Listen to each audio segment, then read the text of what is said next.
I got the story from Variety. The great director George Romero, who wrote the movie and directed the movie Night of the Living Dead, died at 77 years old. Excuse me. So he passed away in his home listening to the score of The Quiet Man, one of his all-time favorite films, and he had his wife Susan Romero and his daughter Tina Romero by his side, and he passed away after a long battle with lung cancer. Romero also appeared in the movie The Silence of the Lambs, and he was originally set to direct Resident Evil, but left the product due to creative differences. So I'm kind of, because I like the movie. The creative difference was he wanted to make a good movie, and they were like, no, it has to be B-movie bullshit all the way. All right, we'll talk about why you did not like the movie that I guess maybe because I was so jonesing on the game, that's probably why I liked it and stuck with it. And I know you were there when we saw Extinction, the third one. We did, and I even back when I had Netflix before the streaming, I rented the second one so that I could get caught up on the story so we could see it in the theater. Yeah, so dumb. You were so confused if you didn't watch that one. Yeah. So after that movie, he made the movie Land of the Dead in 2005, which he filmed in Toronto, which had Dennis Hopper in it and John Leguizamo. Following that, continuing that whole zombie storyline he was doing, Diary of the Dead in 2008 and Survival of the Dead in 2010. He worked on video games and wrote comic books as well. And he's survived by his wife, Suzanne, and his daughter and 2 sons. And I wanted to actually get Drew on this thing because you actually broke the story on Facebook. If you've ever seen an interview with George Romero, it smoked like a goddamn chimney. So the takeaway is quit smoking. Well, he was actually around that time of the Humphrey Bogart, so it's not his fault. He was during that product at that time. Although if he was still smoking when they stopped running cigarette commercials and Flintstone episodes, then I don't know what to tell you. He was. I wouldn't be surprised if he was smoking up till the day he died. So George actually lived to the tender age of 77. He actually led a good life. Like, what was your you have any non-zombie stuff before we get into the whole thing we're going to talk about? This is one of the things. I've only seen a few of his movies, to be honest. Okay, so all the ones I've seen almost all the Dead movies. Okay.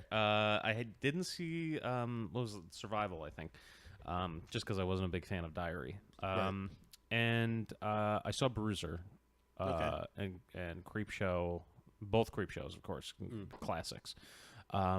And I've been putting off seeing Martin and the Crazies and a lot of his other movies for years now.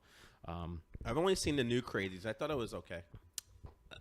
That's what I've heard. I've heard that the original was at least a little bit better. Yeah. And it's actually in my queue on my horror streaming service Shudder at home. It's just sitting there. And one of these days, you know what? I got nothing to do tomorrow. I'm gonna do it. I'm gonna watch the Crazies tomorrow.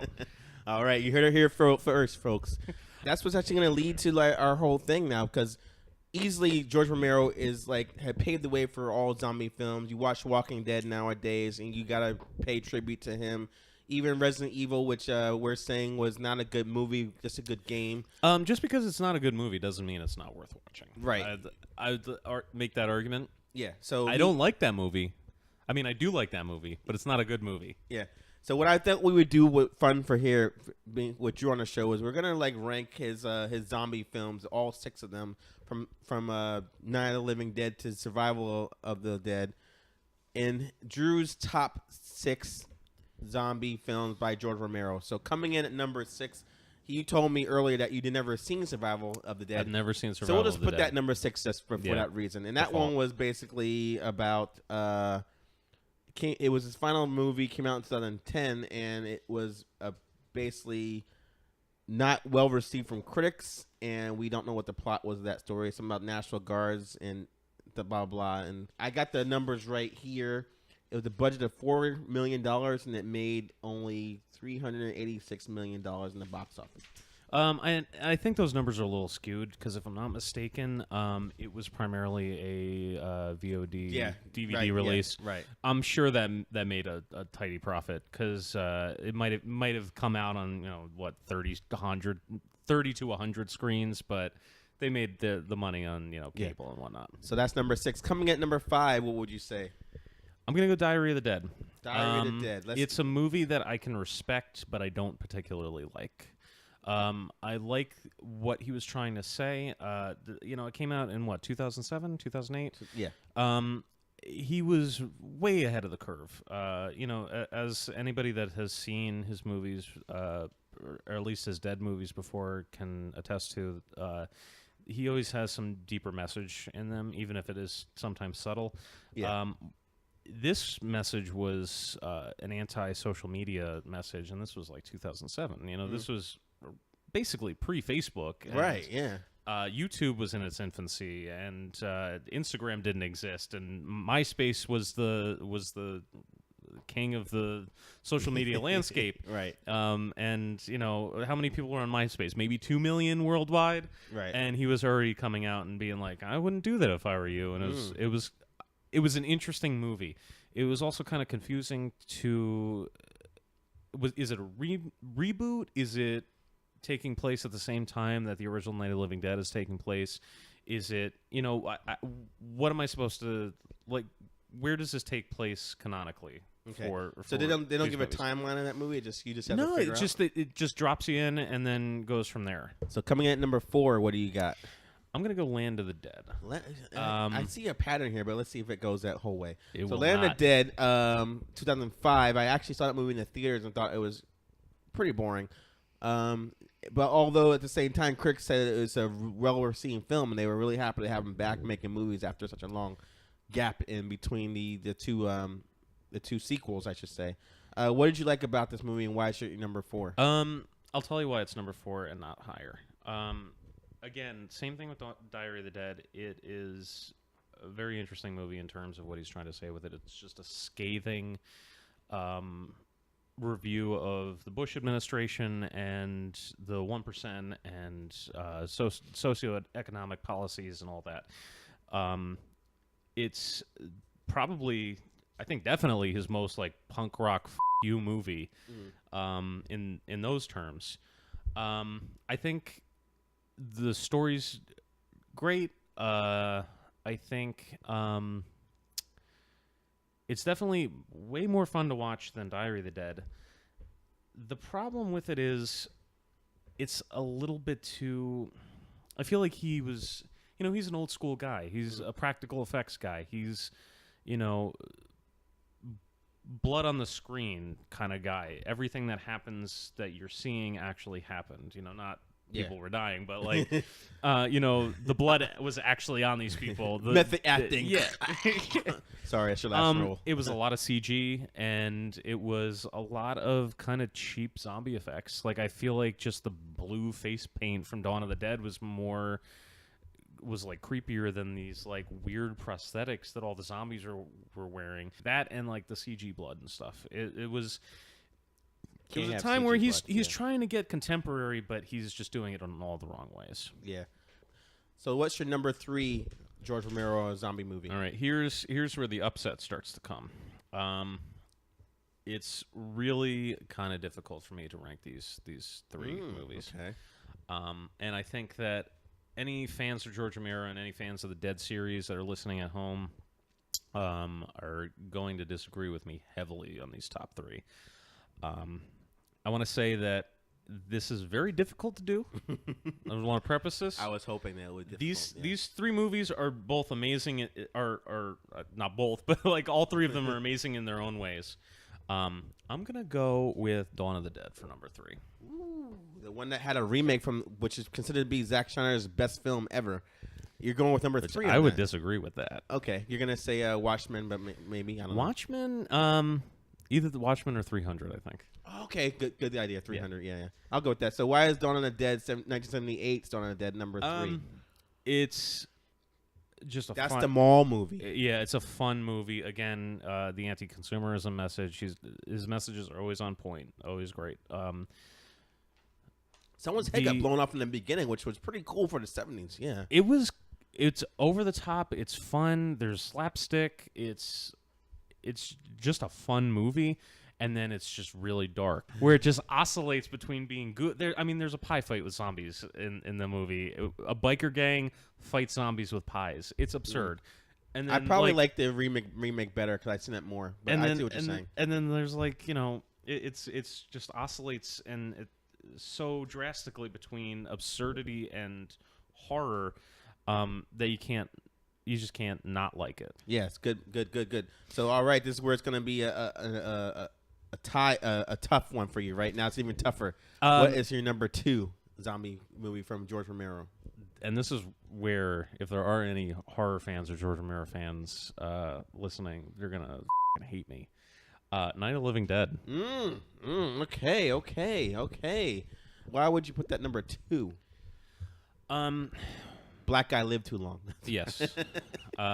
Listen, I'm trying to make America great again. Okay.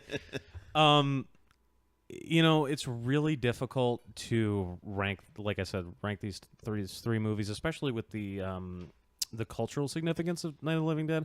Yeah. Not only was it a black protagonist in a time when, I mean, the night that George Romero finished the movie, MLK was shot. Okay. You know, it just the social and political climate of that time, it was reflected in this movie. It's just like such an interesting piece of cinema, and like it's just dark and creepy and scary, and it's just a great movie. And then what it did for horror in general,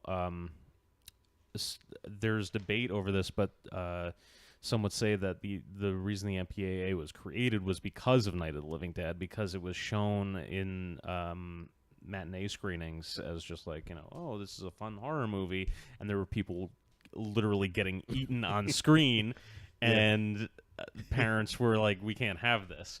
And then, you know, you look at would we even have horror the way we have it from the last 30 plus years, 40 years now?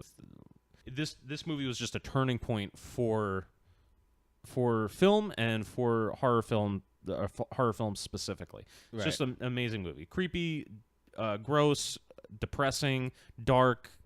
No color except for the black guy. Except for the black guy. All right, so I totally am agreeing with this list a lot, and that's why this number 1 movie, obviously, if you guys have been keeping score, his number 1 film from George Romero, zombie movies, is Day of the Dead from 1985.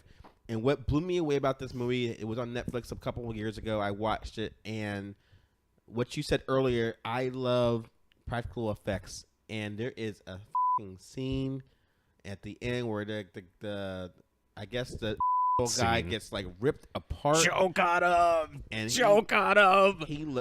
That looks so fucking real. I cannot fathom how they shot that. It's just like, man, this is like it's kind of slow in the middle, and it's like, you know, this whole like we're in a bunker and we're arguing and stuff like that. And that's why when the zombies come down, it's just like, you know, they're pulling people apart, they're ripping people by the eyes, and that one zombie is probably like sentient or can understand what's happening. He salutes them at the end before like the thing goes up and the zombies come and they escape. It's just like, man, I love Dawn of the Dead, but that one, like, you know, is better than the remake of Dawn of the Dead in my opinion, based on when it was shot. So why is that your number 1? If Night of the Living Dead wasn't depressing enough, and Dawn of the Dead wasn't depressing enough, Day of the Dead was definitely depressing enough. That was just a bummer of a fucking movie. Yeah. Nobody is all right in that movie. They're going stir crazy. There's cabin fever. The one guy is dealing with like some sort of depression / bipolar disorder. Mm-hmm. The doctor is turning into a mad scientist. Everybody's losing their in this underground bunker, and nothing is okay, and nothing is gonna be all right, and nobody is gonna escape. This is the end of the world. You. Like, that is Day of the Dead. It's just so goddamn depressing. And then, as you bring up, the practical effects. I mean, if Dawn of the Dead was fine in terms of zombie carnage, this shit looked real. It was definitely a product of its time, and you know, as he had done leading up to this, George Romero kind of reinvented the wheel by going, all right, you know, I'm gonna inject some new blood into the practical effects here. And it was just disgusting, and like, you know, you feel bad for a zombie in it. Right. You know, it's that up. There's a part in the movie where, if I can, give away a big part of the ending of the movie, the doctor gets killed. And then the zombie he's been teaching to be human, essentially. He's been training this zombie to not eat people.